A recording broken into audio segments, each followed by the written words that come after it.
Hi అండి అందరికీ. అందరు ఎలా ఉన్నారు? నేనైతే చాలా చాలా బాగున్నాను. మీరు ఎలా ఉన్నారో కమెంట్ చేయండి ఫ్రెండ్స్. ఈరోజు నేను ప్రసాదం చేయడానికి, ప్రసాదం దేవునికి నైవేద్యం పెట్టడానికి ప్రసాదం బూరెలు ఎలా చేయాలో చూపిస్తాను. మనకి పప్పుతో చేస్తాం కదా, అలా కాకుండా రవ్వతో చాలా సింపుల్గా ఎలా చేసుకోవాలో చూపిస్తాను. సింపుల్గా బెల్లంతో చేసేసుకోవచ్చు. చాలా తొందరగా అయిపోతాయి. దేవునికి నైవేద్యంగా ఎప్పుడైనా పెట్టాలనుకుంటే వీటిని పెట్టేయచ్చు. దానికోసం ముందుగా ఒక గ్లాస్ బియ్యం, హాఫ్ గ్లాస్ మినపప్పు వేసుకొని శుభ్రంగా కడిగి 4 గంటలు నానబెట్టేసుకోవాలి. మనకి దోశలకి నానబెడతాం కదా, అలాగా ఒక 4 గంటలు అయితే సరిపోతుంది. చూస్తున్నారు కదా, ఇలా నానిన తర్వాత వీటిని పిండి పట్టేసుకోవాలి. మంచిగా స్మూత్గా, మనకి బరకగా లేకుండా స్మూత్గా ఉండేటట్టుగా పట్టేసుకోవాలి. చాలా సాఫ్ట్గా ఉండేటట్టు చూసుకోవాలి. మనం వాటర్ అయితే ఇవి వేసుకొని రుబ్బుకోవాలండి. వీటిని మనం మళ్ళీ పిండి పులియ పెట్టాల్సిన పని లేదు. వెంటనే చేసేసుకోవచ్చు. చాలా తొందరగా అయిపోతాయి. చూస్తున్నారు కదా, పిండి ఇంత సాఫ్ట్గా ఉండాలి. అస్సలు బరక అనేది ఉండొద్దు. ఇలా సాఫ్ట్గా పిండి మిక్సీ పట్టేసుకున్న తర్వాత ఒక గిన్నెలో వేసేసుకొని, అందులో వాటర్ అయితే వేయకూడదండి ఎక్కువ, కొంచెం సాల్ట్ వేసేసుకోవాలి. పిండి పైన లేయర్ చప్పగా ఉండకుండా ఉండాలంటే కొంచెం ఉప్పు, కొంచెం చక్కెర కలర్ కోసం, మంచి కలర్ కోసం వేసేసుకోవాలి. ఎక్కువగా కూడా వేసేసుకోవద్దు. ఉప్పు చక్కెర వేసేసుకున్నాక కొంచెం కలిపేసుకొని పక్కకు పెట్టేసుకోవాలి. మనం లోపల స్టఫింగ్ కోసం చేసేసుకోవాలి. స్టఫింగ్ రెడీ అయ్యేంత వరకు అది పక్కకు పెట్టేసుకుంటే సరిపోతుంది. ఓవర్ నైట్ నానబెట్టేస్తారు. అలా నానబెట్టకుండా మనం అప్పటికప్పుడు చేసేసుకుంటే బాగుంటుంది. తర్వాత స్టవ్ వెలిగించి ప్యాన్ పెట్టేసుకొని అందులోకి 1 టేబుల్ స్పూన్ నెయ్యి వేసేసుకోవాలి. ఒక చిన్న కప్తో రవ్వ వేసుకోవాలి. రవ్వ మంచి కలర్ వచ్చేంత వరకు ఫ్రై చేసేసుకోవాలి. మనం ఏ కప్తో రవ్వ తీసుకుంటున్నామో ఆ కప్తో వాటర్ కూడా అదే కప్తో తీసేసుకోవాలి. బెల్లం కూడా అదే కప్తో తీసేసుకోవాలి. రవ్వ మంచిగా మాడకుండా ఫ్రై చేసేసుకోవాలండి. మంచి రంగు వచ్చేంత వరకు ఫ్రై చేసేసుకోవాలి. మీరు కావాలంటే చక్కెరతో కూడా చేయొచ్చు. చక్కెర కాకుండా బెల్లంతో చేస్తే చాలా టేస్టీగా ఉంటుందండి. ఇలా చూస్తున్నారు కదా, లైట్గా కలర్ చేంజ్ అయింది కదా, ఇది ఫ్రై అయ్యేంత వరకు మనం ఇది పక్కకు పెట్టేసుకొని, మనం ఏ కప్తో అయితే రవ్వ తీసేసుకున్నామో ఆ కప్తో 3 కప్స్ వాటర్ వేసేసుకొని వేడి చేసేసుకోవాలి.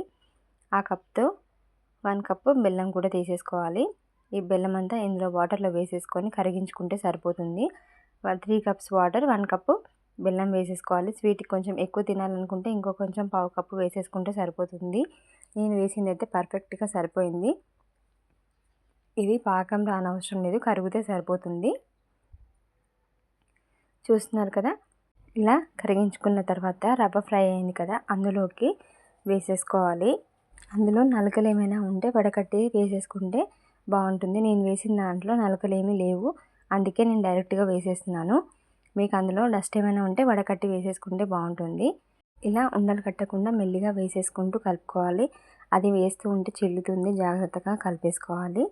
ఇలా కొంచెం కొంచెంగా వేసేసుకొని కలిపేసుకోవాలండి. ఉండలేమీ లేకుండా చూసేసుకోవాలి. చూస్తున్నారు కదా, ఇంత వాటర్ ఉన్నాయి కదా, రవ్వ ఉడికితే మొత్తం ఇంత దగ్గరికి అయిపోతుంది. మంచిగా హల్వా లాగా అయితే రెడీ అయిపోతుంది. మనం బెల్లం వేయడం వల్ల చాలా చాలా రుచిగా ఉంటుందండి. తర్వాత అందులోకి మంచి ఫ్లేవర్ కోసం ఇలాచీ పొడి వేసుకుంటున్నాను. కొంచెం క్రష్ చేసేసుకొని వేసేసుకోవాలి. ఇది కలుపుతూ ఉండగానే దగ్గరికి అయిపోతుంది. రవ్వ అనేది ఉడికి దగ్గరికి అయిపోతుంది. మనం మూత పెట్టాల్సిన అవసరం కూడా లేదు. చూస్తున్నారు కదా ఎంత చక్కగా దగ్గరికి అయిపోయిందో. ఇలా మొత్తం అంతా ఫ్రై చేసేసుకోవాలి. మనకి ప్యాన్ నుంచి సపరేట్ అవుతూ ఉంటుంది. నేను కొన్ని నట్స్ కూడా వేస్తున్నాను. బాదం, జీడిపప్పు, వాటర్ మిలన్ సీడ్స్ ఉంటాయి కదా, అవి కూడా వేస్తున్నాను. తింటుంటే క్రంచీగా తాకుతూ ఉంటాయి కదా, చాలా టేస్టీగా ఉంటుంది. వీటిని కూడా ఒకసారి వేసేసుకొని ఫ్రై చేసేసుకోవాలి. నేను వీటిని సపరేట్గా నెయ్యిలో కానీ ఆయిల్లో కానీ ఫ్రై చేయలేదు, డైరెక్ట్గా వేసేసుకున్నాను. ఇలా ఫ్రై అయింది కదా, మంచిగా ప్యాన్ నుంచి సపరేట్ అయింది కదా. మీకు కావాలంటే ఇదే స్టేజ్లో కొంచెం నెయ్యి అయినా వేసేసుకోవచ్చు. ఇలా చేసిన దాన్ని సపరేట్గా పక్కకు పెట్టేసుకోవాలి. నేను 1 టేబుల్ స్పూన్ నెయ్యి అయితే వేసుకున్నాను. కావాలంటే వేసేసుకోవచ్చు, లేదంటే స్కిప్ చేయొచ్చు. ఎందుకంటే మనకి ప్యాన్ నుంచి సపరేట్గా వచ్చేసింది కాబట్టి అవసరం లేదు.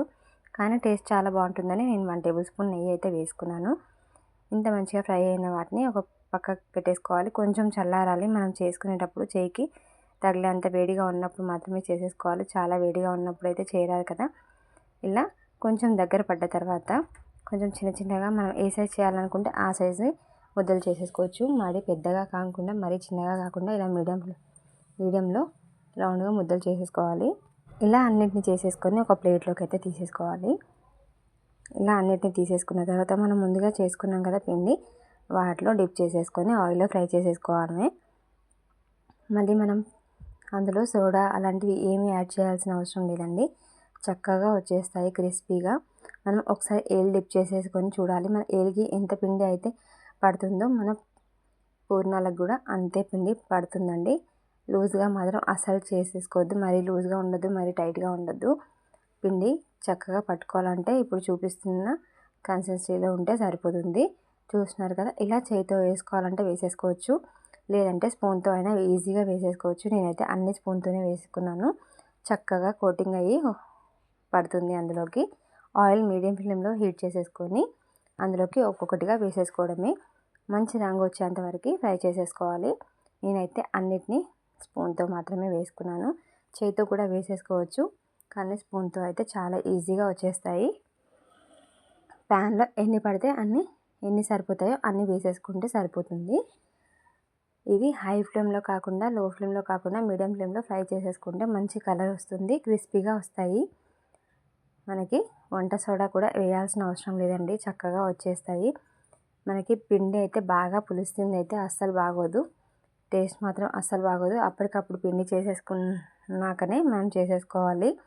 వీటిని దేవునికి నైవేద్యం పెట్టడానికి కానీ అప్పటికప్పుడు మనకి స్వీట్ తినాలనిపించినప్పుడు కానీ చేసేసుకోవచ్చు. చాలా చాలా బాగుంటాయి. చూస్తున్నారు కదా, పిండి అయితే లోపల స్టఫింగ్ బయటికి రాకుండా చక్కగా వచ్చేస్తాయి.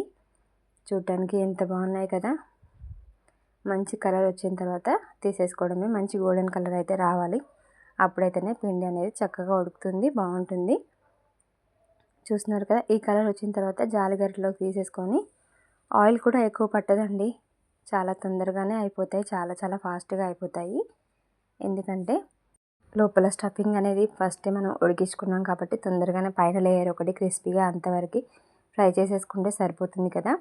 అవి తీసేసిన తర్వాత మళ్ళీ కొంచెం ఆయిల్ హీట్ అయినాక మాత్రమే వేసేసుకోవాలి. ఎందుకంటే ఆయిల్ అనేది చల్లగా అయిపోతుంది కదా, మనం అవన్నీ అందులో వేయడం వల్ల కొంచెం వేడైన తర్వాత మళ్ళీ సెకండ్ ట్రిప్ వేసేసుకుంటే ఎంతో బాగుంటాయండి. చాలా చాలా టేస్టీగా ఉండే పూర్ణం బూరెలు అయితే రెడీ అయిపోయాయి. రవ్వతో చాలా క్రిస్పీగా వచ్చాయి. చూస్తున్నారు కదా, మీకు చూస్తుంటేనే నోరు ఊరిపోతుంది కదా.